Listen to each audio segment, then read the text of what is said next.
Mga kabayan, hanggang December 22 na lang ang sale sa Likha merchandise. Sayang naman kung hindi ka pa nakakahabol mga kabayan, almost 1,000 to 1,500 ang discount hanggang December 22. Kaya kung naghahanap ka ng panregalo mga kabayan na makakatulong sa ibang tao, i-check mo na habang nakasale pa tayo hanggang December 22. Lahat na nakikita nyo sa screen mga kabayan, parte yan ng sale natin ngayong December. At nga pala mga kabayan, para sa mga naghahanap ng sideline at gustong mag-affiliate, available na for affiliate itong incenso candle for cleansing natin, color yellow or color red, pati rin yung ating incenso candle tea light version yung maliliit. Search nyo lang Likha merchandise mga kabayan, hanapin nyo itong mga candles na to at available na siya for affiliate. Again mga kabayan, may oras pa kayo para humabol sa sale natin hanggang December 22. Huwag nyo sayangin yung pagkakataon, i-search nyo lang Likha merchandise.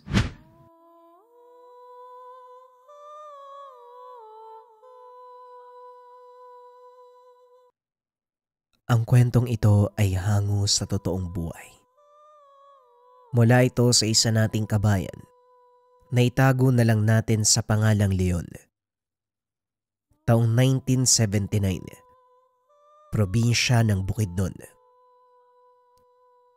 Kakatila pa lang ng ulan, kinakabahan ang magkapatid na si Badang at Norman. Nautusan ang dalawa na bantayan ng kalabaw. Pero dahil sa pagpapabaya, hindi na malayan na nakawala na pala ito. Nilibot nila ang buong lugar subalit walang nakita. Malapit na ang oras ng pag-uwi ni Leon na siya namang ikinakabahala dahil siguradong mapapagalitan. Ikaw kasi Badang, kung sumunod ka sa sinabi ko, hindi sana makakawala ang kalabaw. Doon dapat sa puno ng mangga tinali eh. Bakit kasi doon sa maliit na punla ng saging mo nilagay? Pagdating ni Leon, siguradong malilintikan tayo pareho eh. Wika ni Norman. Malintikan ako malilintikan. Nakawala na eh.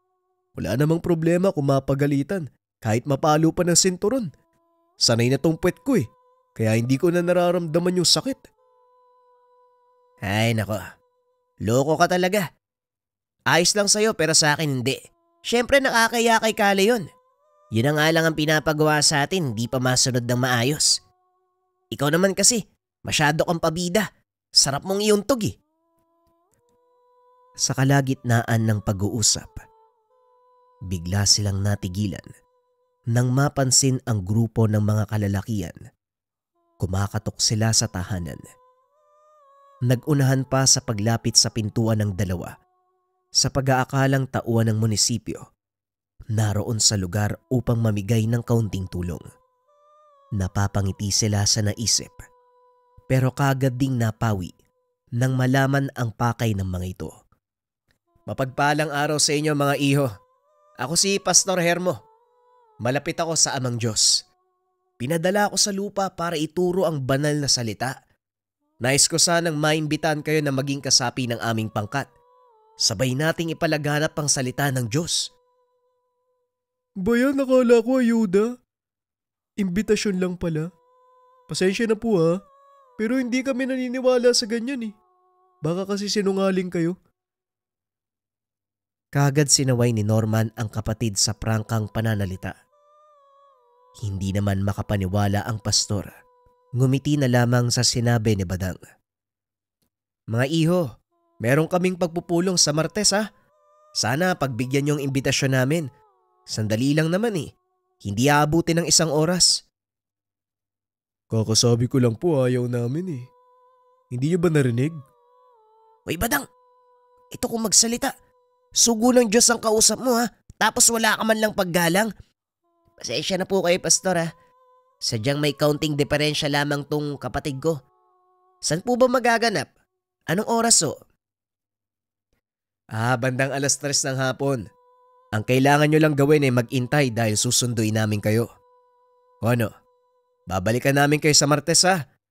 Mauna na kami dahil mangiimbita pa kami ng iba eh. Mas marami, mas matutuwa ang Diyos. Nakangiting nagpaalam ang pastor. Sinundan na lamang nila ito ng tingin habang lumalayo. Pagkatapos kinausap ni Badang ang kapatid. Norman, lagot ka talaga. Bakit ka pumayag? Hindi ba kakasabi lang ni Kale yun? Huwag tayong maniniwala sa mga ganyan. Kunwari lang sila. Sugo daw ng Diyos, mukhang alagad ng demonyo. Ay naku. Wika ni Badang. Tumawa pa ito ng malakas nang makitang kamuntikang madapa ang pastor. Kita mo na, walang sugo ng Diyos na ganyan. Sayang hindi nadapa. Ako pa ang uutuin, ipapalaganap ang banal na aral. Ay sus, mas maniniwala pa ako sa aral ni Kale yun kahit hindi yun Diyos. Kinaltokan ni Norman ang kapatid upang matigil. Umayos na rin sila dahil dumating si Kale yun. Parehong nanginginig nang makitang hila-hila nito ang nakawalang kalabaw.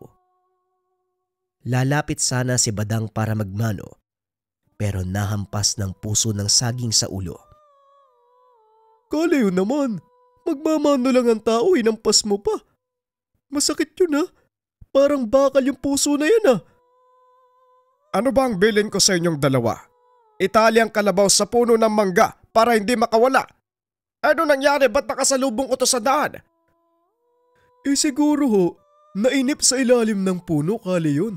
Naisipan na sunduin ka. Ay mabuti nga nakita kayo di may kasama kayo pa uwi. Isa pang hampas sa ulo ang natanggap ni Badang. Si Norma naman, nagpresentang itali ang kalabaw sa puno ng mangga sa hindi kalayuan. Pagkatapos nun, magkarap silang nag-usap sa sala. Bata pa lamang si Kale yun.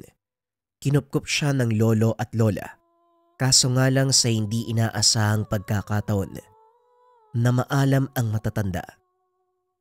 Ang mga magulang naman ng magkapatid, sabay na nagpaalam matapos masangkot sa engkwentro ng rebelde at sundalo. Bilang ganti, kinupkup niya ang mga ito at inalagaan sa abot ng makakaya. Subalit sadyang isang hamon para sa kanya ang pagpapalaki kay Badang. Pilyong bata na may sariling mundo. Bumawi naman kay Norman na masunurin at mabait. Kumusta naman ang araw niyong dalawa dito sa bahay? May maririnig ba akong magandang balita lalo na sa'yo, Badang? Kagad pinigilan ni Norman ang kapatid na magsasalita na sana. Siguradong kukulo lamang ang dugo ni Kale yun sa mga sasabihin ng bibig nito. Naging maayos naman po ang bentahan ng kamote. Naubos po yung 2 bukag. Nasa altar po yung salapi na kinita. Kale yun, binawasan po yun ni Badang. Pinusta po sa sabong. Tinitigan ng masama ni Kale yun si Badang na parang walang naririnig. Pasimpleng nakaupo habang nakatingin sa malayo. Nagbuntong hininga na lamang ang matanda upang pigilan ang sarili na mapalo ito.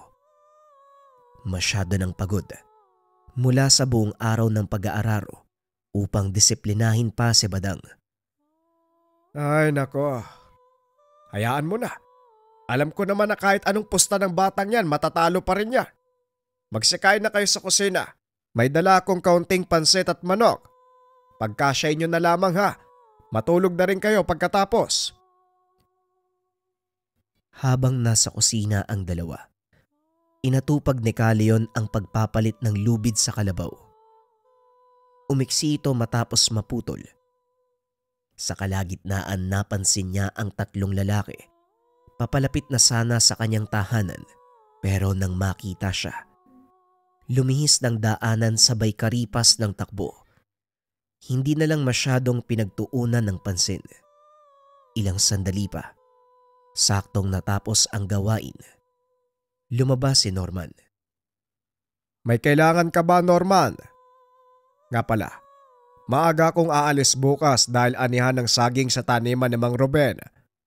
Sasama rin ako sa pagbebenta sa kabilang bayan at baka buong araw ako mawawala ha. Matino ka, kaya ikaw ang bahala sa kapatid mo. Asahan kong walang masamang mangyayari sa oras na wala ako. Makakaasa ka po, Kale yun. May gusto lang po sana akong itanong. Kanina po kasi may dumating na kalalakihan. Nagpakilala sa amin na pastor daw. Si Pastor Hermo. Ang sabi, inutusan daw siya ng Diyos na magpalaganap ng banal na aral. Inimbitahan po kami sa gaganaping pagpupulong ngayong Martes. Pwede po ba kaming pumunta? Naka-oo po kasi ako sa kanila eh. Kung makakabuti sa inyo, pwede kayong pumunta. Pero kung magdudulot ng kasamaan, wag na. Sa susunod na araw pa naman yan, kaya pag-usapan nating maigi. Baka magkaroon din ng pagkakataon na makasalubong ko yung pastor na yan eh. Gusto ko sanang alamin muna ang kanilang pakay bago kayo papuntahin. Hindi natin alam, baka mamaya iba ang kanilang intensyon.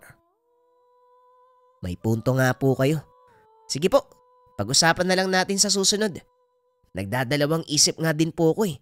Baka hindi talaga sugo ng Diyos yun eh. Hindi nga talaga. Ginagamit lang nila ang Diyos para magawa ang masamang binabalak. Kali yun itong kapatid ko hindi nag-iisip eh. Pumayag ka agad sa imbitasyon. Hindi pa natin alam kung anong pakay nila. Mamaya patayin tayo dun eh. Parehong napalingon ang dalawa sa biglaang pagsingit ni Badang. Nakadungaw ito sa bintana. Inintay ni Calion ang susunod niyang sasabihin. Wala po talaga akong tiwala sa pastor na yon, Calion. Nararamdaman ko, may binabalak siyang masama eh. Nangakot lang yun ang biktima niya. Badang, nakalimutan mo yata ang sinabi ko. Huwag ka basta-bastang magbibitaw ng salita sa taong hindi ka naman sigurado. Puro ka lang kutob. Pero aminin mo, Calion, minsan yung kutob natin, yan yung nagliligtas sa tao sa posibleng kapamakan. Sasang-ayon man kayo sa akin o hindi, wala akong tiwala sa pastor na yun. Ikaw naman, Norman, kung magpapadala ka sa paniniwala mo, bahala ka, basta hindi ako sasama. Mamaya gawin pa akong pulutan dun eh. Napakaingay mo, matulog ka na nga lang. Sumasabat pa sa usapan eh.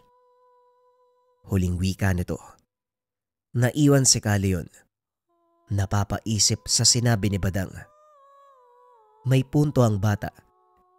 Ilang beses na ring may nagpapanggap na pangkat na nagsasabing alagad sila ng Diyos pero krimen ang ginagawa. Nandadamay pa ng mga inosenteng tao. Sa kabilang banda, hanga rin siya sa ugaling iyon ni Badang. Kahit pasaway, hindi madaling mauto, lalo na sa ganung bagay. Yun din kasi ang dahilan kung bakit kamuntikang mapatay ang kanilang ama nung minsang naimbitahan sa pagpupulong. Nakaligtas naman pero hindi nadakip ang grupo. Dahil dito, kinabahan siya sa maaaring kahinatnan ng magkapatid kung sakaling pilitin ng pastor na sumama sa kanila.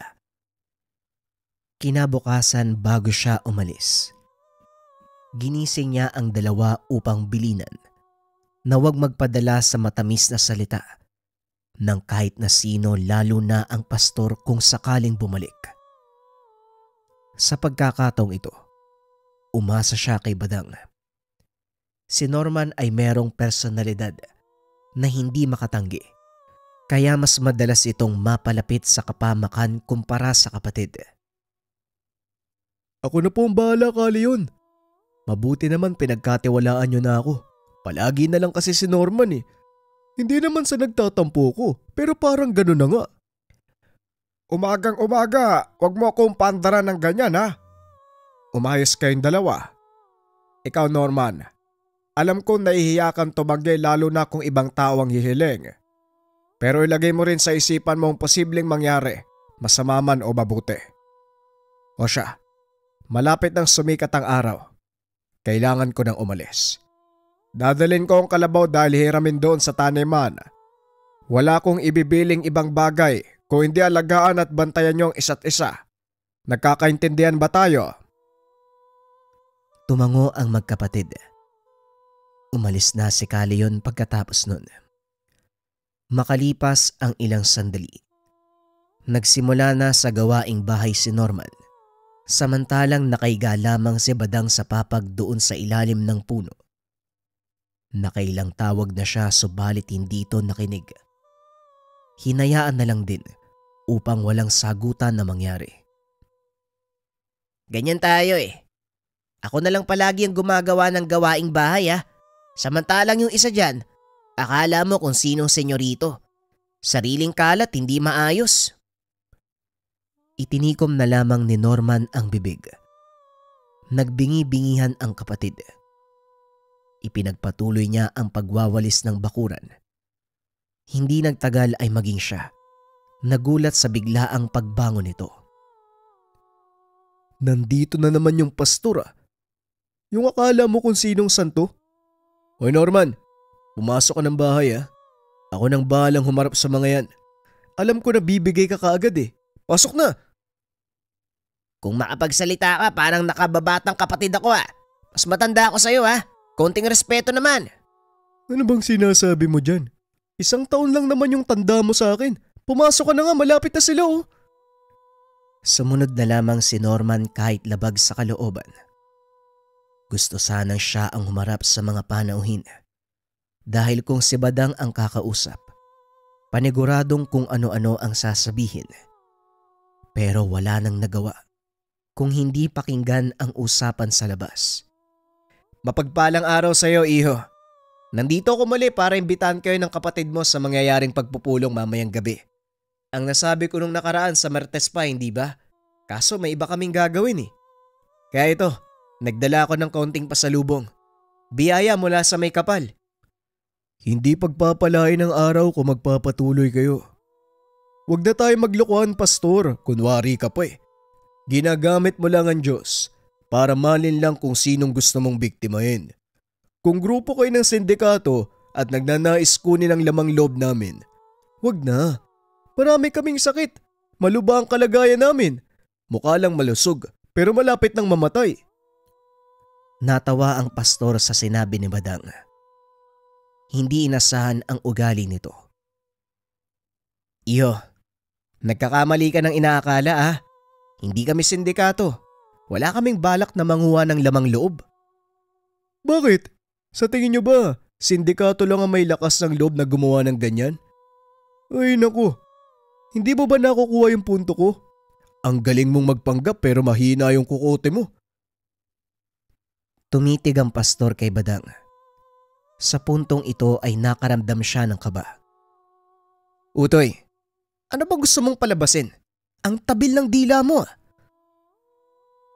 Tumayo si Badang at tumitig pabalik sa pastor. Ang pinupunto ko, itigil mo na ang kalokohan mo. Kung sa tingin mo magtatagumpay ka sa panlilin lang, wag mo nang antayin pa na dumating si Kaleon. Talagang hindi mo nakukuha yung punto ko no? Ang hina talaga ng utak mo. Sisimplehan ko na lang. Umalis ka na. Bago pa dumating ang antingero, natatapos ng buhay mo, aswang! Sandaling natigilan ng pastor. Ngunit nanatiling nakatitig ng masama sa kanya. Hindi mo inasahan ng malalaman ko no? Matagal ko nang kasama sa isang bubong antingero. Kahit papano, may nalalaman na ako ibang bagay tungkol sa kagaya mong aswang. Kahit anong pagngiti o matatamis sa salita ang sabihin mo, mangingibabaw pa rin ang totoo mong katauhan. Hindi mo maitatago ang katotohanan. Nagbuntong hininga ang pastor. Halatang nagpipigil ang itsura. Ngumiti na lamang ito at nagpaalam.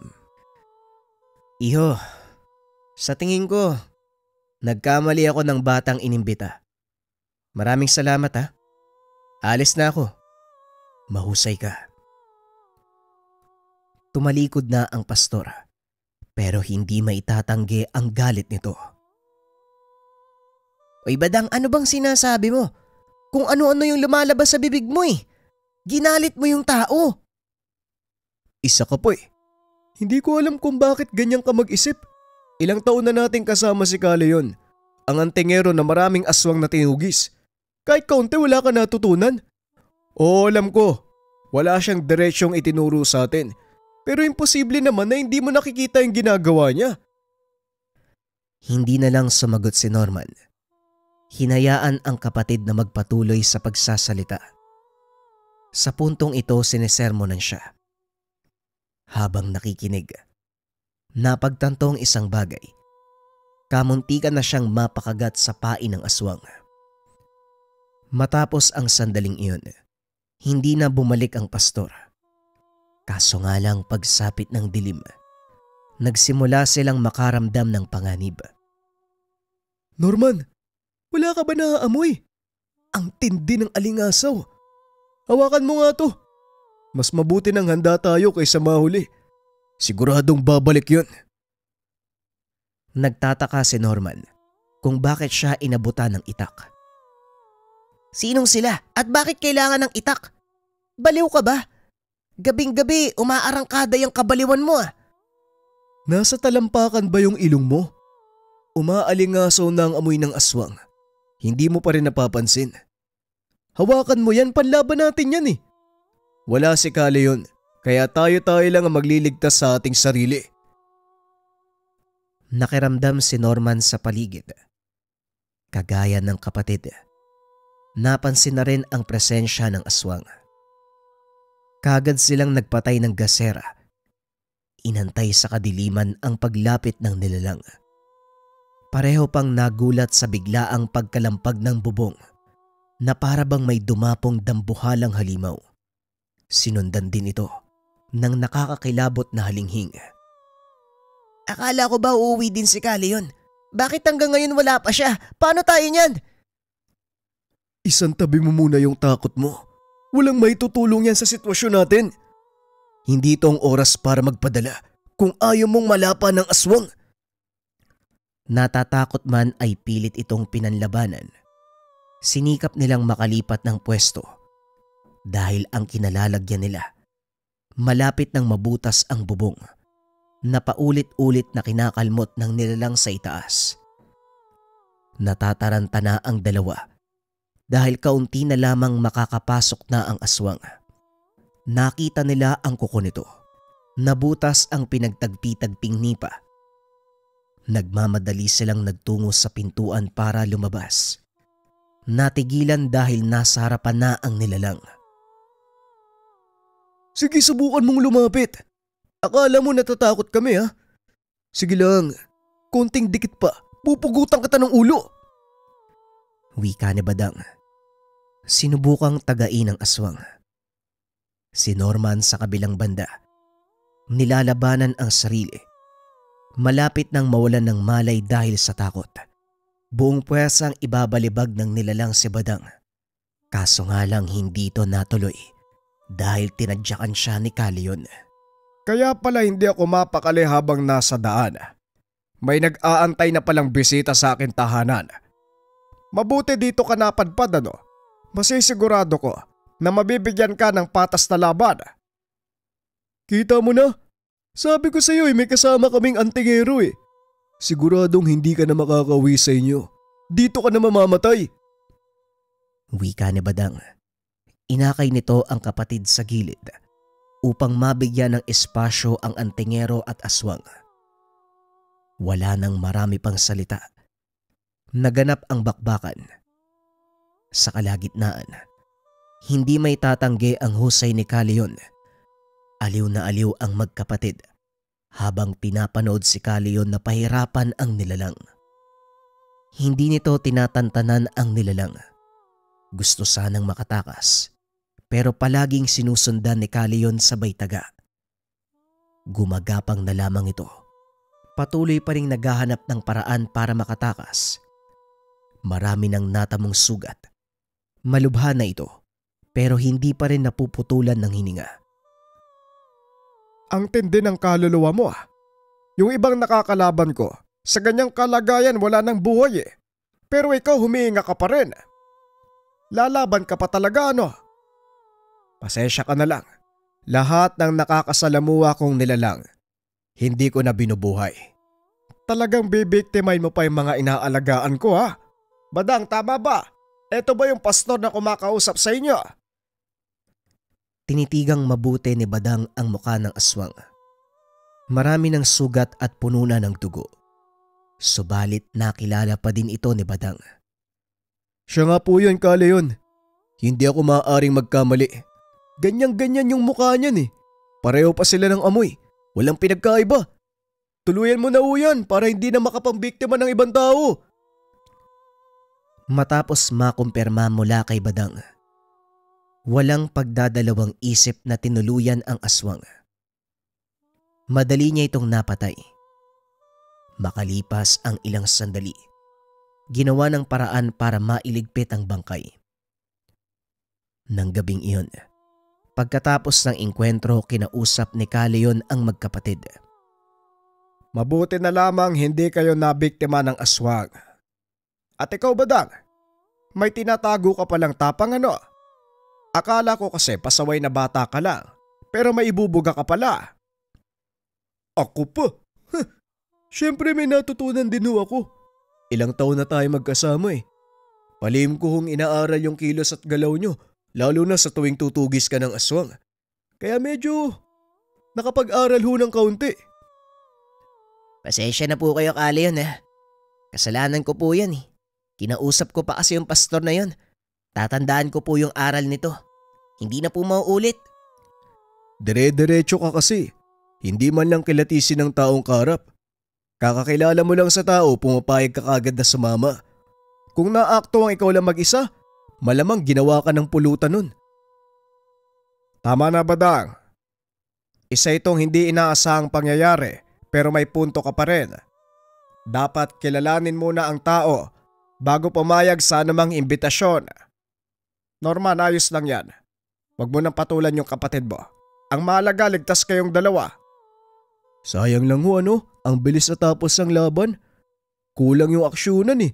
Ang saya habang nanonood eh. Talaga bang mahina sila, Caleon? Depende sa uri ng aswang na nakalaban. Kung mataas na uri at malakas, malamang mahaba ang labanan. Lalo na kung kayang talunin ang tanga na mutya. May pagkakataon na ganyan. Pero dahil mababang uri lang yung kanina, madaling natapos ang laban. Mainam na rin ang ganon dahil gusto ko na magpahinga. Galing pa ako sa anihan at napagod na. O siya, magsitulog na tayo. Kinabukasan, nagtanong-tanong si Caleon tungkol sa pastor. May iilan sa kapitbahay na nakapansin, pero hindi kilala dahil isang beses lang nakita.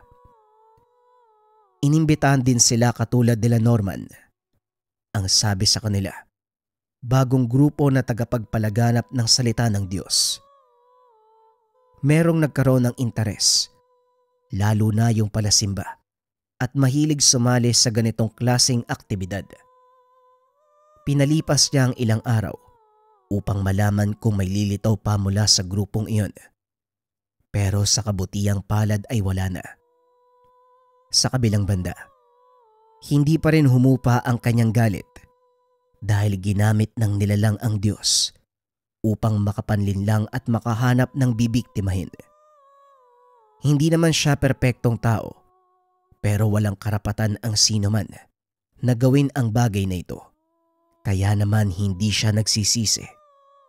Natuluyan niyang winakasan ng buhay ang isang aswang na nagpapanggap na banal.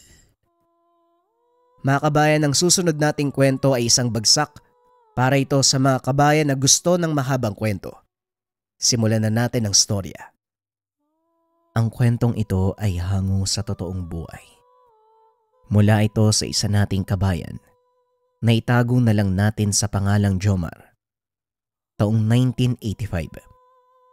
13 Martires, Cavite. Lumaki sa isang pamilyang naglilingkod sa simbahan nitong si Jomar.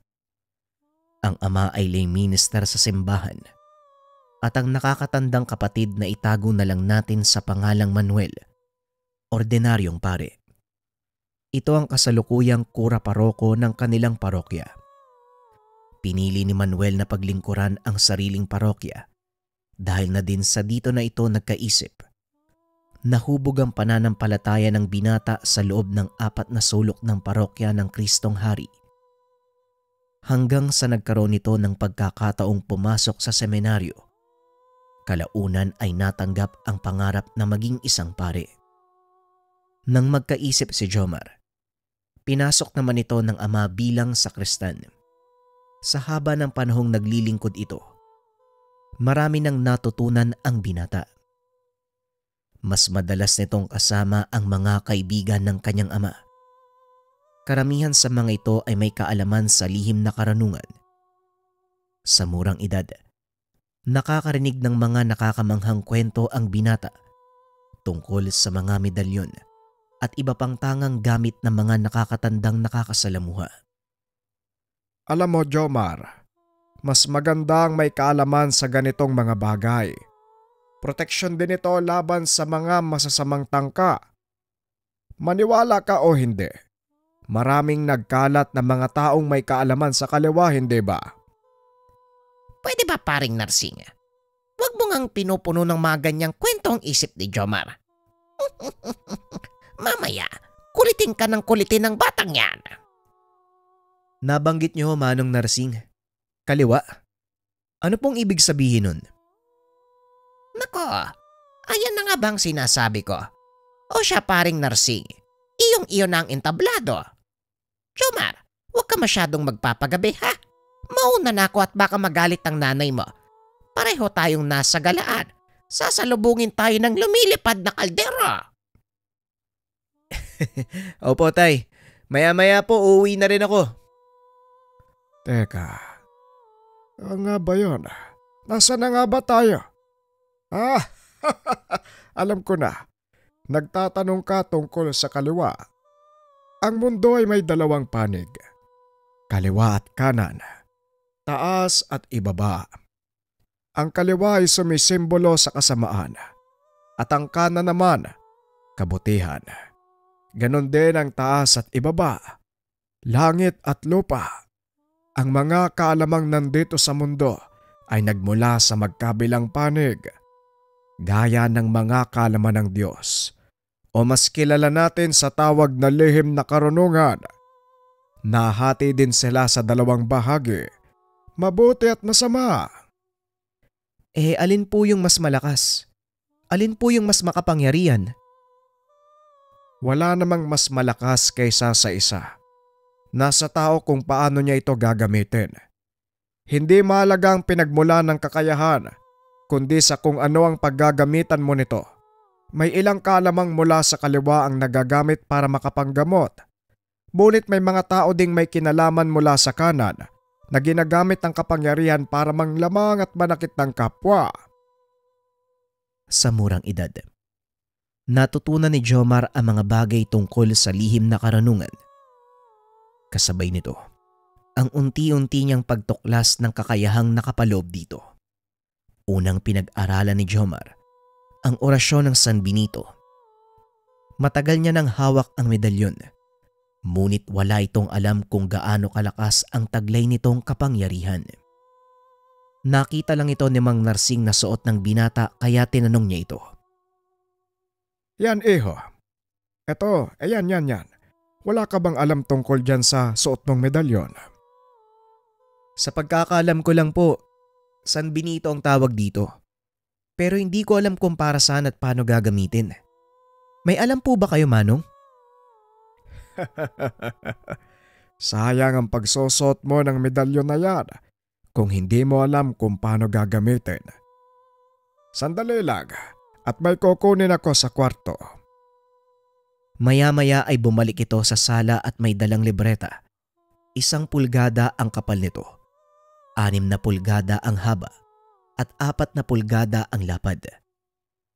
Nakalimbag sa harapan ng libreta ang imahe ng San Benito. Ano naman po yung laman ng libretang yan? Ito ang libreta ng mga dasal ng San Benito.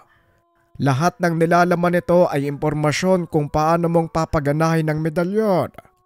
Kung hindi mo alam ang pagbigkas ng mga dasal, magpaturo ka ng mga salitang Latin sa Kuya Paulo mo. Paniguradong marunong siya. Sinunod ni Jomar ang payo ng matanda. Saktong kakatapos lang makipag-usap ng nakakatandang kapatid sa mga tao nang dumating siya sa parokya. O Jomar, may kailangan ka ba? Oo kuya, may kailangan ako eh. Ay, Padre Paulo pala. Kailangan ko ng tulong mo eh. Turuan mo naman akong magbasa at magsalita ng Latino. Biglang tumawa ang pare. Nagulat ito sa kailingan ng kapatid. Eh para saan naman? Saan mo gagamitin ang salitang Latin? Gusto ko po kasing maunawaan yung mga nakasulat sa libro na to. Sabay pakita ng hawak na libreta ng kapatid. Eto ba? Teka, aklat ng San Benito to ah. Saan mo nakuha to? Kay Manong Narsing po. Nakita niya kasing suot ko yung San Benito eh. Tinanong niya ako kung alam ko ba daw kung paano ko gagamitin. Tapos ayan ang binigay niya sa akin eh. Ang libretang ito ay naglalaman ng makapangyarihang dasal. Kailangan mong magdebosyon sa medalyon. Kung gusto mo itong mapagana ng maayos ha. Pero Jomar, uunaan na kita. Hindi biro ang pagdedebosyon. Kailangan mong paglaanan ng oras at buhay ang gawain ito. May ilang bagay ding pinagbabawal ang pagdedebosyon. Sigurado ka bang handa mong harapin ang lahat ng yun? Ang totoo kuya, hindi ko alam kung kaya ko eh. Pero gusto ko talagang malaman kung totoo ba yung sinasabi ni Mang Narsing. Kaya pakiusap kuya, turuan mo na ako. Napailing na lang ang pare. Wala itong magagawa kung hindi turuan ang kapatid dahil alam niyang patuloy lang siyang kukulitin ito. O siya, sige, tuturuan na kita. Pero wag na wag mong sasabihin kay tatay ang tungkol dito ha. Siguradong makakarinig ako ng pangaral dun eh. Sumang-ayon naman ang binata at upang walang makaalam ng ginagawa ni Jomar, doon ito pinatira ng nakakatandang kapatid sa simbahan. Alam ni Padre Paulo na mahirap ang pagdaraanan ng binata, kaya naman nagpa siya itong gabayan. O ayan, may sarili ka ng kwarto at altar. Diyan mo gawin ang pagdarasal at pagdedebosyon mo. 49 na araw, Jomar. Kailangan mong sundin ang mga alituntuning ibibigay ko sa iyo. Kung hindi, masasayang ang lahat at walang mangyayari sa sakripisyo mo. Matyaga namang sinunod ni Jomar ang sinabi nito. Bagaman nahihirapan, hindi sumuko ang binata at nagpatuloy itong matuto hanggang sa tuluyan niyang matapos ang debosyon. Kuya, parang wala namang nangyari ah. Ganun pa rin yung pakiramdam ko eh. Pero lalong gumaan yung pakiramdam ko dito sa suot kong medalyon. Halos hindi ko na nga siya nararamdaman eh. Yun ay dahil naging isa na kayo ng medalyon. Isang paraan ang kailangang gawin para malaman natin kung mapapagana mo na yan. Halika, sumama ka sa akin. Tamang-tama, may pupuntahan akong sinasapian umano ng demonyo. Tignan natin kung may natutunan ka sa 49 na araw mong debosyon. Isinama nito si Jomar sa tahanan ng isa sa kanilang kababayan. Hindi akalain ng binatang maging ang mga ganitong uri ng suliranin. Kinakarap na ng kapatid. Ilang minutong nakalipas, narating nila ang tahanan ng sinasabi ni Padre Paulo. Nagulat si Jomar dahil naroon din si Mang Narsing. Mabuti naman at dumating ka na, Padre. Hindi na namin kayang pigilan kung anumang sumapi sa katawan ng babaeng yan eh. Masyadong malakas. Kahit ang pinatawag nilang albularyo ay tumakas. Sumilip si Jomar sa loob ng tahanan. Nakita nito ang isang babaeng nakagapos. Teka, sandali lang ho. Bakit kailangan mong igapos, Mang Narsing? Hindi to kagad pinansin ng matanda dahil nakatuon ang atensyon nito sa pakikipag-usap sa pare. Bakit nandito ka, Jomar? Padre, bakit naman sinama mo dito ang kapatid mo? Alam mo namang napakadelikado ng gagawin natin eh. Gusto kong patunayan kung nagawa ba ng tama ni Jomar ang pagdedebosyon. Siya ang haharap sa nakasanib. Sige na, Jomar. Maganda ka na. Nagsimulang magkarga ng dasal ang binata habang hawak nito ang medalyon. Sa kalagitnaan ng pag-uusal ay sumigaw ang sinasaniban. Itigil mo ang pag-uusal. Nabibingi ako. Masyadong masakit sa tenga. Isa lang ang ibig sabihin nito. Napapagana ng maayos ni Jomar ang mga dasal. Ito ang natural na reaksyon ng masasamang elemento sa tuwing naririnig nila ang basag ng mga letra sa likod ng San Benito. Ituloy mo lang, Jomar. Huwag na huwag kang hihinto. Nilapitan nito ang pasyente. Nag-usal ng mga dasal sa salitang Latin. Itinuloy ni Jomar ang pag-uusal. Nilapitan naman ito ni Mang Narsing upang ituro ang ilan pang sekreto ng 7 krus ng San Benito. Ang 7 krus ng San Benito, Jomar, gamitin mo ang mga dasal na yon upang tuluyang lumakas ang otoridad ng kapatid mo. Ngunit inawat ito ni Padre Paulo. Sandali lang, Mang Narsing. Jomar, halika. Lumapit ka dito. Lumapit naman ang binata.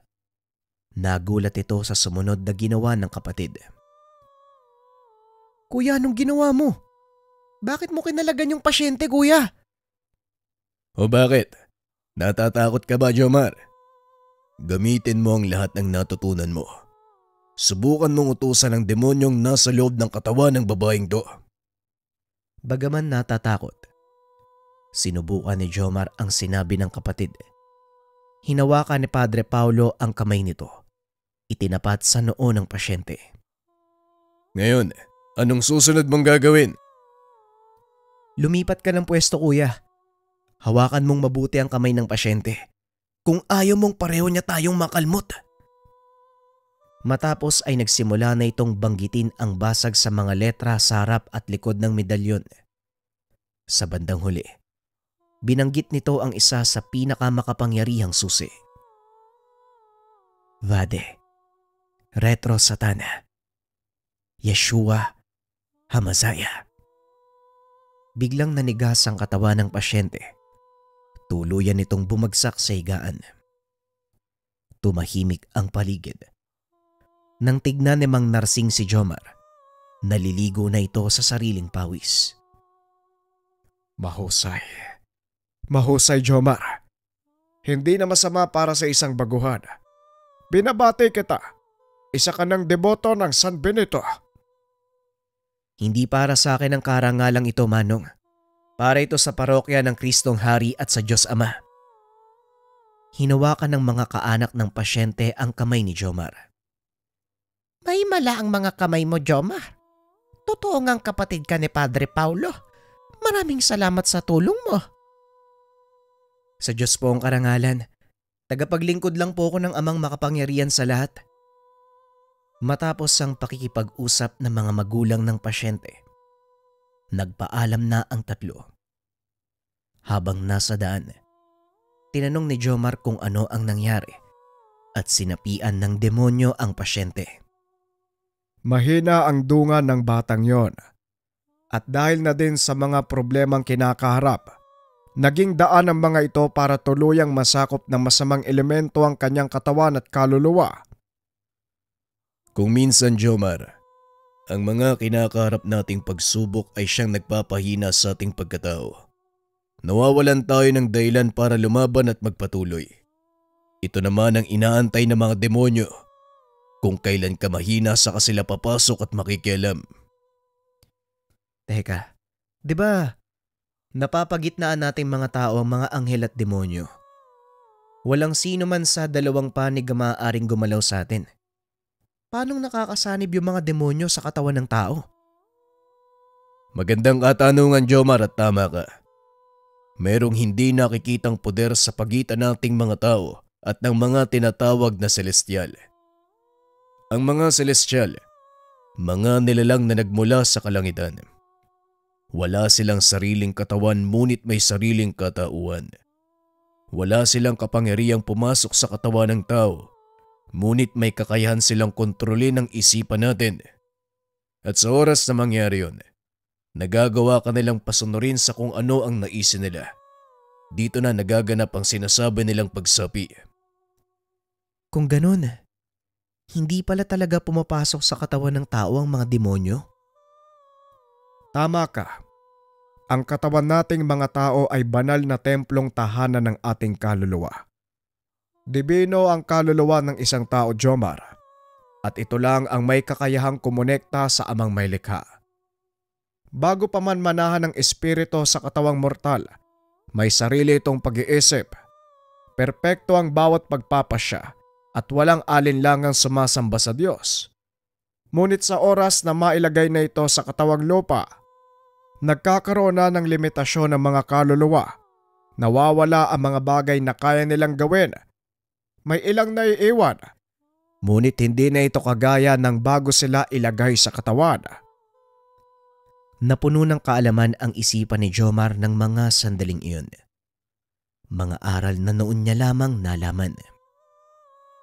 Napagtanto ng binata, sadyang marami pa siyang hindi natutuklasan sa mundo. Marami pa pala akong kakaining bigas. Pero salamat po sa inyong dalawa. Kasi kung hindi nyo sinabi sa akin yung mga bagay na yan, malamang hanggang sa kamatayan, mananatili na lang katanungan sa akin yan. At dahil nagawa mong pagtagumpayan ng una mong misyon, may gantimpala ka sa akin. Puntahan mo ako sa aklatan ng parokya, may ipapakita ko sa iyo. Kakarating lang nila sa parokya ng mga sandaling iyon. Nagpaalam na uuwi na si Mang Narsing. May gagawin pa itong importante.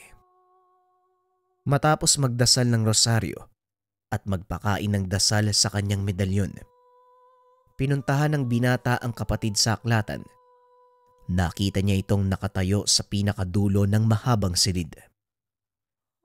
Ang aklatan na ito ay naglalaman ng mga mahalagang impormasyon mula sa kung saan nagumpisa ang parokya at kung bakit ito itinayo. Pero hindi yan ang dahilan kung bakit ka nandito, Jomar. Kung ganun kuya, anong rason ng pagpapapunta mo sa akin dito? Inilapag ni Padre Paulo ang malaking itim na libro. Sobrang kapal nito na halos isang dangkal, isang talampakan ng lapad at isa't kalahati naman ng haba. Alam mo ba kung anong aklat na ito? Opo kuya, ang banal na kasulatan ng Diyos, ang Biblia. Pero bakit may ibang lengguwaheng nakasulat? Magandang katanungan. Ang tawag sa lengguwaheng ito ay Aramaic. Ito ang salitang ginamit ng ating Mesaya, ang Panginoong Kristo Jesus. At ang aklat na ito, nakalimbag ang kumpletong mga kasulatan ng mga propeta. Kung natatandaan mo, ilang aklat meron ng kabuuan ng Biblia mula sa luma hanggang sa bagong tipan? Simple lang. 66, 39 mula sa lumang tipan at 27 naman mula sa bagong tipan. Kuya naman, pinapunta mo ba ako dito para bigyan ng pambatang pagsusulit? Tama ang sagot mo, pero mali. Nalabis namang ipinagtaka ng binata. Paano mo nasabing mali kuya? Hindi ba ikaw ay nagturo sa akin ng tungkol sa Biblia simula nung bata pa ako? Tama ka, pero may ilang bagay akong hindi isinama. At para sa mas malawak na kaalaman, eto basahin mo. Para mapagtanto kung ano ang sinasabi ko, ikaw mismo ang tumuklas, Jomar. Naupo ang binata at binuksan ang aklat. Nung una ay hindi niya ito maintindihan dahil bukod sa kakaiba ang lengguwaheng ginamit, masyado ng luma ang libro at medyo nabubura na ang ilan sa mga letra. Hindi ko naman mabasa yung mga nakasulat kuya eh. Paano ko ito maiintindihan? Dahil binabasa mo ito gamit ang iyong mga mata. Bakit hindi mo subukan basahin ang mga nakasulat gamit ang iyong puso? Alisin mo sa isipan ang mga hindi kailangang kaalaman. Sabi nga nila, itapon mo ang laman ng iyong sisidlan para ito ay muling malamnan. Matapos ay lumabas na ito. Naiwang mag-isa si Jomar habang pilit na iniisip ang sinabi ng kapatid. Ipinikit nito ang mga mata. Huminga ng malalim. Inilapat ng binata ang mga kamay sa pahina ng aklat. Unang binasa ni Jomar ang aklat ng lumang tipan. Alam na ng binata ang ilan sa mga pangyayaring sa bahaging iyon ng aklat. Ngunit may natuklasan itong mga testamento mula sa isang patriarkang nagngangalang Enoch. Si Enoch ay ama ni Metusela na ama naman ni Moises. Nakapaloob sa testamentong iyon ang rason kung bakit kinakailangang gunawin ang mundo gamit ang dakilang anaw o ang pagbaha. Ipinaliwanag din sa aklat na iyon kung bakit ang ilan sa mga anghel ay nahulog sa lupa, maging ang pinagmulan ng mga demonyo, ng mga higante, na kung tawagin naman ay Neplihim. Maliban dito, may mga sekretong kasulatan din mula sa nasabing aklat ang natuklasan ng binata. Ilan sa mga ito ay mga inkantasyon, orasyon at mga dasal. Dali-daling isinara ni Jomar ang aklat dahil nakaramdam ito ng kakaibang kilabot. Maya-maya pumasok si Padre Paulo na may dalang isang baso ng tubig. O ito, inumin mo. Alam kong kakailanganin mo yan. Ano, may natuklasan ka na ba? Marami kuya sa palagay ko. Hindi ko na itutuloy pa. Kasi yung mga kalamang ito, hindi na pwedeng ipakalat pa sa nakararami. Yan mismong dahilan kung bakit tinanggal sa bagong bersyon ng Biblia ang aklat ni Enoch. Naglalaman ito ng mga makapangyarihang salita, kagaya na lang ng parisukat ng Sator, tatsulok ng Trespico Roma at marami pang iba. Wika ni Padre Paulo. Nang mga sandaling iyon, mas naunawaan ng binata ang lahat ng tungkol sa lihim na karanungan. Dahil dito mas lalong ipinag-ibayo ni Jomar ang pag-aaral para mapangalagaan ang taglay na sikreto. Ngayong alam mo na ang katotohanan, patuloy ka na lang lalakas. Hindi ko na din kailangan sabihin sa'yo na maging mabuting tao ka dahil alam ko naman yun. Pero mag-iingat ka dahil marami ang maghahangad na subukin ang kakayahan mo, lalo na ang may kaalaman sa kaliwa. Fast forward tayo ng ilang taon. Nagtapos ng sekundarya si Jomar. Piniling mag-aral ng kolehiyo sa isang pamantasan sa Maynila. Dito naranasan ng binata ang unang pakikipagtuos sa kapwa may alam. Papalabas ng kwarto nakasalubong nito ang isang dalaga. Normal lang ito sa paningin ni Jomar. Ngunit nang makalabas ng tuluyan ang binata, nakaramdam ito ng matinding sakit ng ulo. Ang pagkakamali mo, masyado ka nagpapakampante. Anong akala mo? Ikaw lang ang may alam? Dali-dali namang nag-usal ng pangkalasang binata. Nagtaas siya ng depensa. Pasensya na pero hindi ko alam kung anong ibig mong sabihin. Hindi nga kita kilala eh. Kung sa bagay, bago ka nga pala dito no? Kaya wala kang alam. Pero wag mong isiping maghahari ka sa paaralang ito. Dahil lang sa may alam ka sa lihim na karunungan ha. Tandaan mo, hindi lang ikaw ang marunong magbato ng mga dasal. Alam kong may kaalaman ka. Kaya nga ako tinamaan ng binato mong tigalpo eh. Pero ang tanging intensyon ko ay pumasok sa eskwela. Wala akong pake sa mga sinasabi mo at isa pa, bakit ko naman papangaraping maghari dito? Sabay lakad palayo. Ilang beses pa siyang sinubukang tigalpoy ng dalaga. Ngunit hindi na ito tumalab dahil sa lakas ng depensang taglay ni Jomar. Hindi pa tayo tapos, tandaan mo yan. Magkikita pa tayo. Huminto sa paglalakad si Jomar. Hinarap ang dalaga. Kung gugustuhin ko, dapat kanina ka pa nakalohod eh.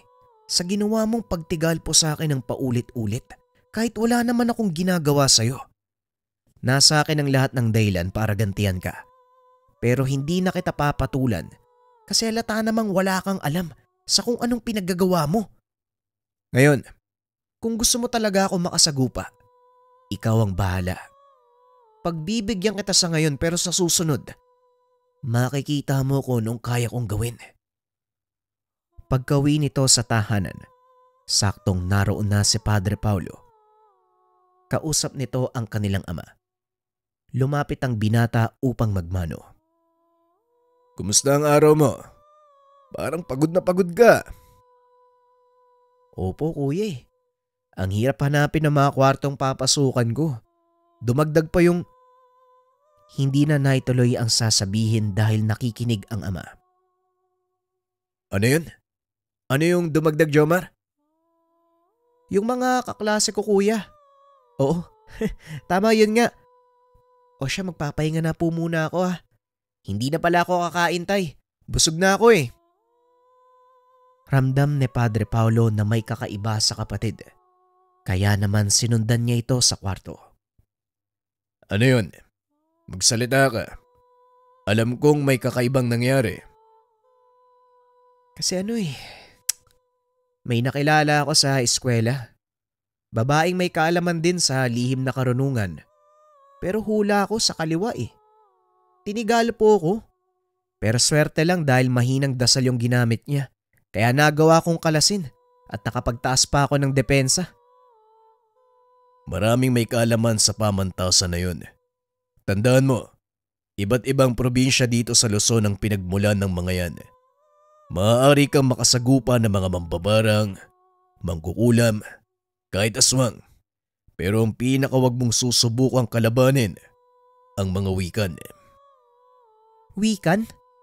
Ano yun? Ngayon ko lang narinig yun, kuya.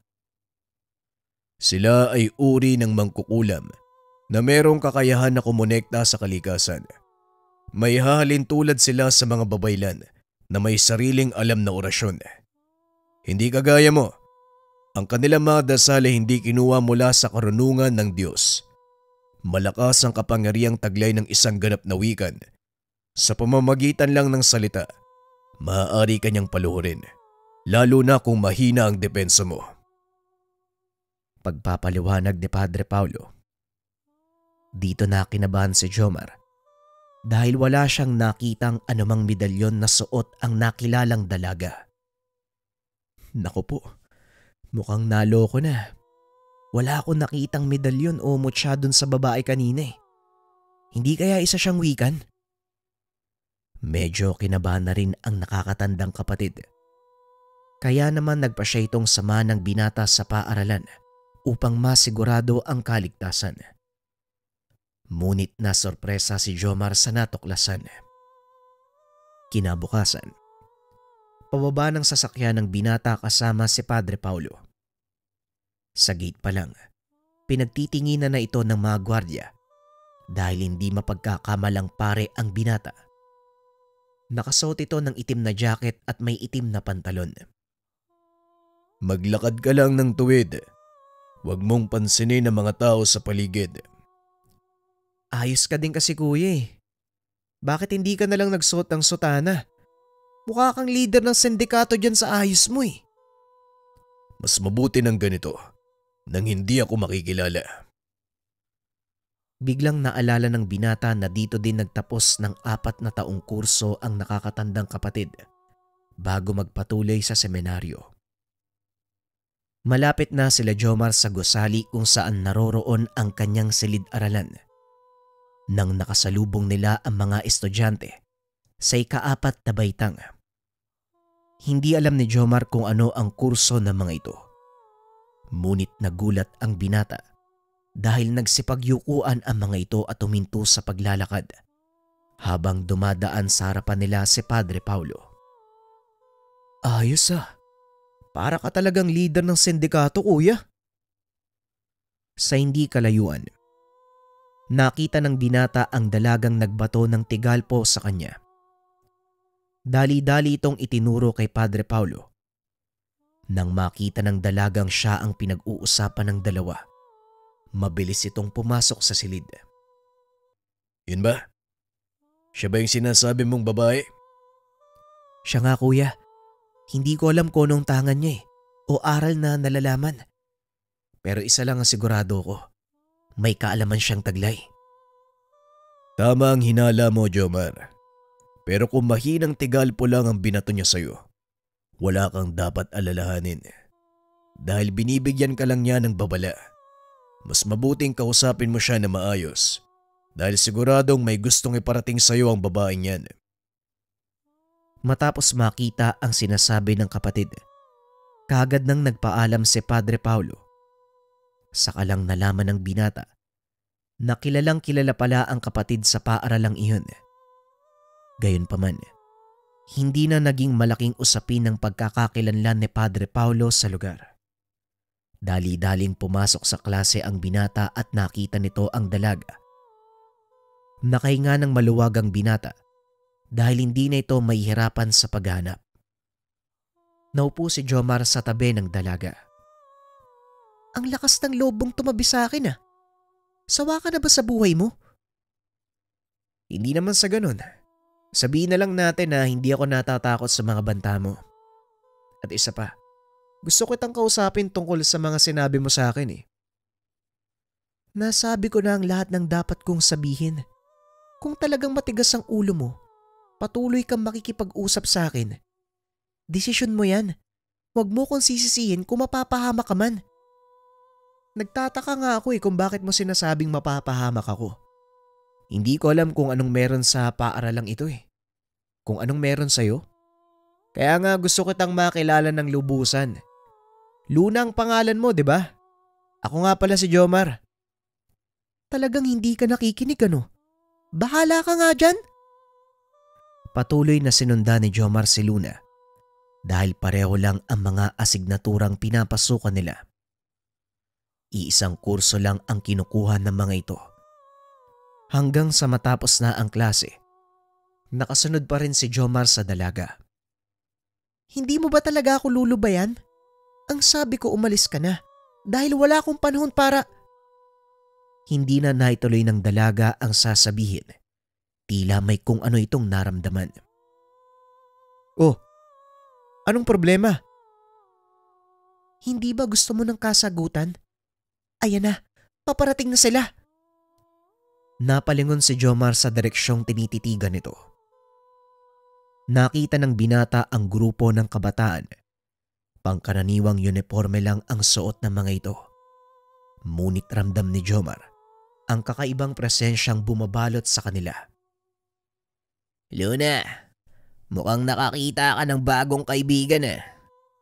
Sabihin mo nga sa amin, eto na ba ang pinagpalit mo sa ating grupo? Wala naman akong pakinabang sa inyo, di ba? Mahina ako. Kaya kung pwede, lubayan nyo na ako at isa pa. Wala namang ginagawang masama yung taong to ah. Kung pwede, hayaan nyo na lang siya. Hayaan. Alam mo ang patakaran sa paalalang ito. Kaya huwag kang makialam kung ayaw mong pati ikaw masaktan. Hinawi ni Jomar ang dalaga papunta sa kanyang likuran upang kausapin ang binata. Pasensya na pero mukhang hindi tama yung ginagawa nyo ah. Hindi ko hahayaang may masaktan dahil lang sa kung anumang tradisyong pinaniniwalaan nyo. Tumawa ng malakas ang binata. Inakbayan si Jomar. Hindi lang to basta tradisyon. Hindi kami papayag na may kung sinong baguhan ang magmagaling dito sa teritoryo namin. Rodel, tama na. Bitawan mo siya. Wala namang kinalaman si Jomar dito ah. Ah, yung pala. Jomar pala yung pangalan mo. Wes, gusto ko lang din magpakilala. Ang pangalan ko ay Rodel. Siguro naman, nasabi na ni Luna kung ano kami. Kaya kung ayaw mong maging miserable ang pananatili mo sa paaralang ito, sumunod ka sa patakaran namin. Gawin mo ang lahat ng sasabihin namin. Hinawakan ni Jomar ang kamay ni Rodel. Inalis sa pagkakakbay. Paano kung ayoko? Anong gagawin mo? Nanlaki ang mga mata ni Rodel nang maramdaman nito ang biglang pagtaas ng enerhiya ng binata. Napatras. Nagpa siyang umalis. Huwag kang mag-alala. Sasagutin ko yan sa susunod nating pagkikita. Yan, ganyan nga, umalis kayo. Palibasa, mahihina ang pinagdidiskitan nyo eh. Sabay halik sa kanyang medalyon. Medalyon? Ang bunga kala ko kagaya kita. Sabi nila, antingero daw ang tawag sa mga kagaya kong may hawak na anting-anting. Ikaw, Ano ba ang kaalaman mo? Gaya nila Rodel, isa akong wikan. Pero hindi ako nakisama sa kanila eh. Mali ang ginagawa nila. Pasensya ka na kung sinubukan kitang saktan nung una nating pagkikita. Gusto ko lang sanang bigyan ka ng babala sa kung anong kakaharapin mo habang nandito ka sa pamantasan. Huwag kang mag-alala. Nasabihan na ako ni Kuya Paolo bago pa man ako pumasok dito. Kaya alam ko mangyayari to. Paolo? Yun ba yung kasama mo kanina, yung malaking tao? Nakasuot ng itim na damit? Oo, siya nga yun. Alam mo ba kung gaano kakilalang kapatid mo dito sa paaralan? Kanina hindi, pero ngayon alam ko na eh. O siya, tara uwi na tayo. Nga pala saan ka nakatira, baka pwede kitang idaan. May dala kasi akong motor eh. Hindi na, malapit lang naman dito yung bahay ko salamat na lang. Ganun ba? O sige, sabay na lang tayong lumabas. Naroon din kasi sa labas ng paaralan yung motor ko Nagpatuloy na sa pag-uwi ang dalaga at gaya ng sinabi nito, ilang metro lang ang tahanan ng dalaga mula sa paaralan. Nang masiguradong ligtas na, saka naman sumakay ng motorsiklo ang binata para umuwi. Kinabukasan, pangkaraniwang araw lang ito para kay Jomar. Wala namang nangyaring kakaiba. Ngunit ang ipinagtataka nito, hindi pumasok ng klase si Luna. Naisip ng binata na baka nahuli lang ng pasok. Kaso nga lang natapos na lang ang araw. Hindi niya nakita ang dalaga sa paaralan. Hindi na nagabalang magtanong si Jomar sa mga kaklase dahil wala rin namang masyadong nakakausap si Luna. Nang makalabas na ito ng paaralan, napansin ng binata ang pangkat nila Rodel. Palabas ang mga ito sa eskinita kung saan nakita ni Jomar na pumasok si Luna. Muli itong bumaba sa motor. Naglakad papunta sa eskinita. Sandali pang tumayo ang grupo kaya nagawang makalapit ni Jomar nang hindi namamalayan nila Rodel. Ano Gian? Nagawa mo ba ang sinasabi ko? Baka mamaya pumalpak ka na naman Hindi tayo dapat magkamali. Lalo pat may malakas sa kasangga si Luna. Hindi yan, Rodel. Alam kong pupuntahan siya ng lalaking yun. At sa oras na pumasok siya sa bahay nila Luna, siguradong hindi na siya makakaligtas. Narinig ni Jomar ang lahat ng pinag-uusapan ng mga ito. Sigurado ang binata na siya ang punterya ng mga wikan. Nagpa siya ang binata na wag tumuloy sa pagpunta sa bahay ni Luna. Dali-dali itong umuwi. Sinabi ang nangyari sa kapatid. Tama lang ang ginawa mo.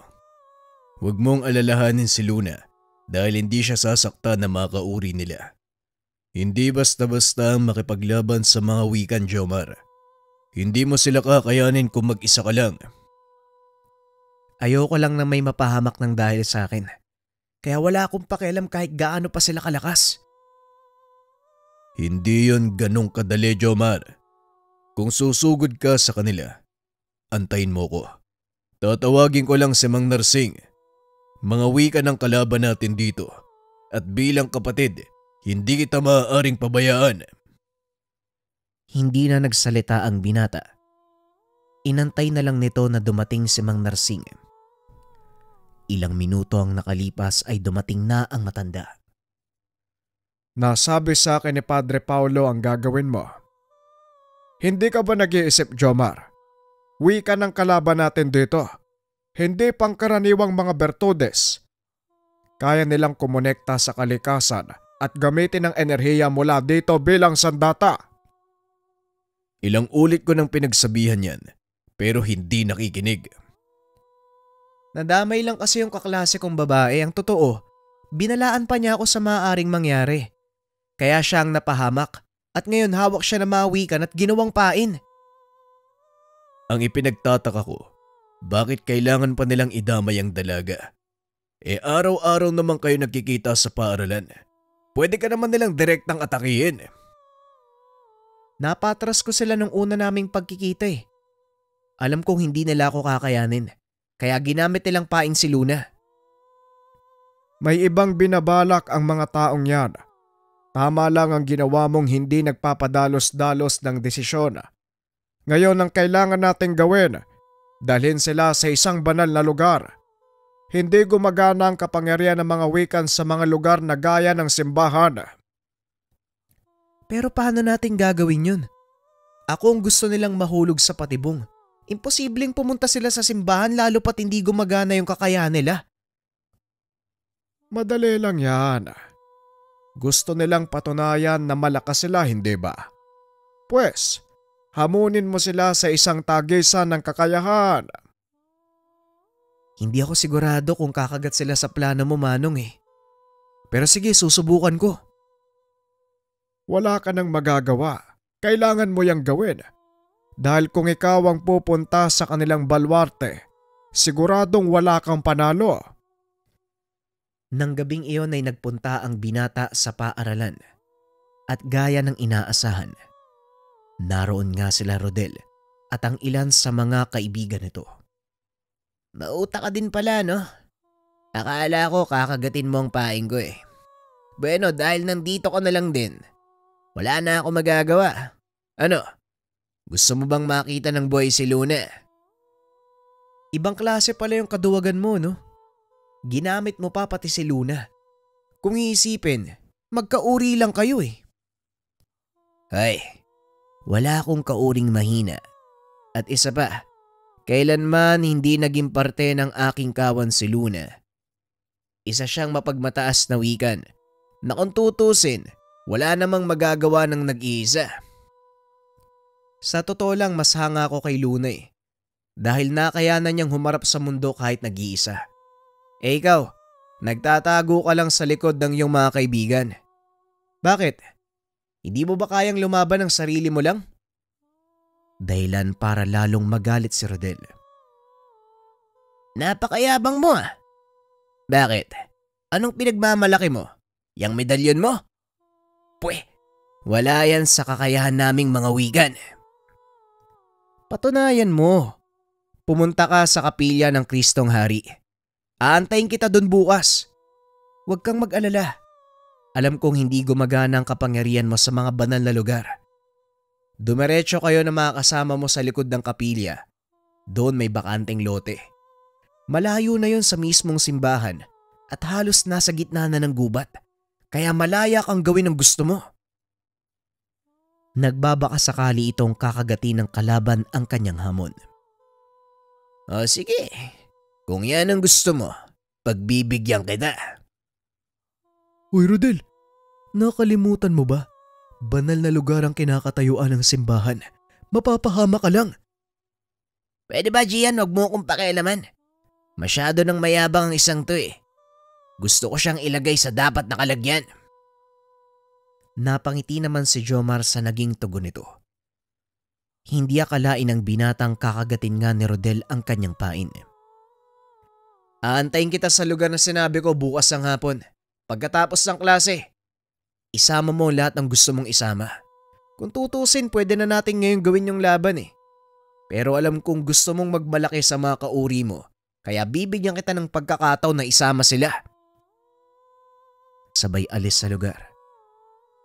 Pagdating sa kapilya, sinabi nito ang naging resulta ng pag-uusap nila ng kalaban. Magaling Rodel. Ngayon ang kailangan na lang nating gawin. Ihanda ka sa magiging laban nyo. May ilang bagay akong ituturo sa iyo. Ito ay ang pagkonsagra ng isang lugar. Gaya ng sinabi ng pare, itinuro nito ang simpleng paraan ng pagbabasbas. Kampante sa Padre Paulo na magagawa ito ng maayos ng kapatid dahil nagtagumpay na ito sa ginawang debosyon sa medalyon ng San Benito. Tignan mo ang imahe ng Kristong Hari, Jomar. Inilalarawan nito ang kadakilaan at walang hanggang supremasiya ng ating Panginoon. Gamitin mo ang kanyang poder upang magawa mong makonsagra ang pagdadausan nyo ng laban. Noon lang nalaman ng binata na may poder at depensa din palang kasama ang dasal ng Kristong Hari. Maraming salamat kuya. Sa tinagal-tagal kong nagdadasal ng orasyon ng Kristong Hari, hindi ko napansin yung orasyong pampoder na kasama nito ah. Buong gabi niyang pinag-aralan ang dasal. Bagaman walang kasiguraduhan kung mapapagana ito ng lubusan. Malaki ang tiwala ng binata sa kanyang nakakatandang kapatid. Kinabukasan, pumasok ng paaralan ang binata. Normal na araw lang ito para sa kanya dahil gaya ng napag-usapan, hindi kikilos ang magkabilang panig hanggat hindi natatapos ang oras ng kanilang klase. Pagsapit ng hapon naunang umuwi si Jomar. Dali-dali itong pumunta sa parokya at inantay ang pagdating nila Rodel sa likod nito. Naroon na rin sila Padre Paulo, ngunit hindi nagpakita ang mga ito. Mas makakabuti kung hahayaan natin si Jomar na harapin ang labang ito. Bahagi ng kanyang pag-unlad ang pagharap nito sa ganitong uri ng pagsubok. Wika namang Narsing. Alam ko, Manong. Malaki din ang tiwala ko sa aking kapatid.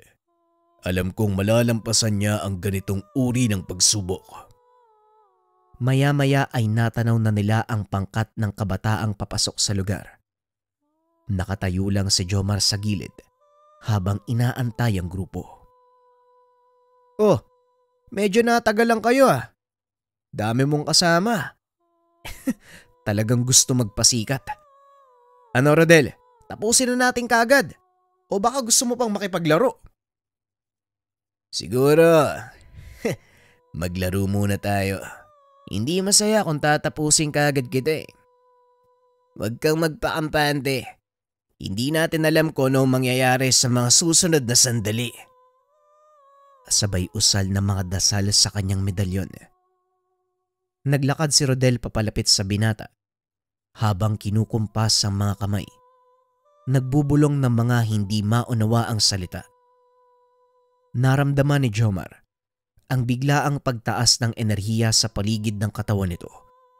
Ngunit nanatiling kalmado ang binata. Ano, Jomar? Itutuloy pa ba natin to? Pwede ka namang sumuko eh. Wala namang mawawala sa'yo kung tatanggapin mong mahina ka. Tumawa ng malakas si Jomar sa sinabi ng kalaban. Kung alam mo lang. Ay nako, bakit ba napakayabang mong tao ka? Dahil may ipagmamayabang ako. Malakas ang loob kong magsalita dahil may napatunayan na ako. Eh ikaw, ano bang napatunayan mo? May napatunayan o wala, hindi yun rason para ipagyabang mo kung anong meron ka. Sabay taas ng kanyang depensa. Kagad namang sumugod si Rodel. Nagulat si Jomar dahil hindi nito akalaing gagamit ng pisikal na atake ang kalaban. Mabuti na lang kahit papano, naturuan din itong makipaglaban ng kanilang ama. May bubuga ka rin pala ah. Pero tignan natin kung hanggang saan. Sabay kumpas ng kamay. Nanigas ang katawan ng binata dahil sa tigal pong binitawan ng kalaban. Ngunit nagawa niya itong kalasin. Yun lang ba ang kaya mo? Hindi mo man lang ako magawang galusan. Pilit nitong inuudyukan si Rodel na ilabas ang kanyang buong lakas. Dahil ito ang susi para gumana ang orasyong ibinalot niya sa lugar. Hindi nagtagal ay nadala sa pangbubuyo ni Jomar ang kalaban. Sinubukan pa itong awatin ng mga kasamahan ngunit hindi ito nakinig. Walang makikialam. Tatapusin ko ang laban na to kahit anong mangyari. Akmang susugod na sana ito nang biglang binalot ng kung anong liwanag ang paligid. Unti-unting napalood si Rodel. Nakaramdam ng panghihina. Yan ang nagiging resulta ng hindi pakikinig sa mga kasama. Ngayon ako magbibigay sa iyo ng kondisyon. Pakawalan mo si Luna. Ipinapangako ko sa iyo, hindi ko tatanggalin ang kakayahan mo. Anong ginawa mo sa akin? Bakit hindi ko magamit ang kakayahan ko? Nasa loob ka ng poder ng Kristong Hari.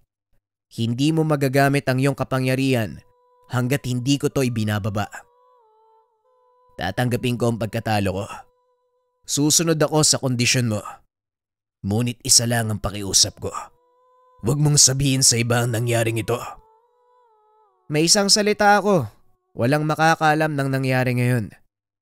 Pakawalan mo si Luna. Kakalimutan ko yung nangyaring sagupaan. Kagad inutusan ni Rodel ang mga kasama na pakawalan ng dalaga.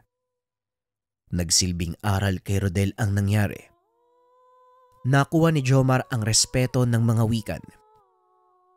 Sa paglipas ng mga taon, nakapagtapos ng pag-aaral si Jomar. Piniling magpatuloy bilang pulis. Hindi inasahan ng kapatid na pare ang naging pasya nito. Ngunit wala silang magagawa dahil yon ang pangarap ni Jomar.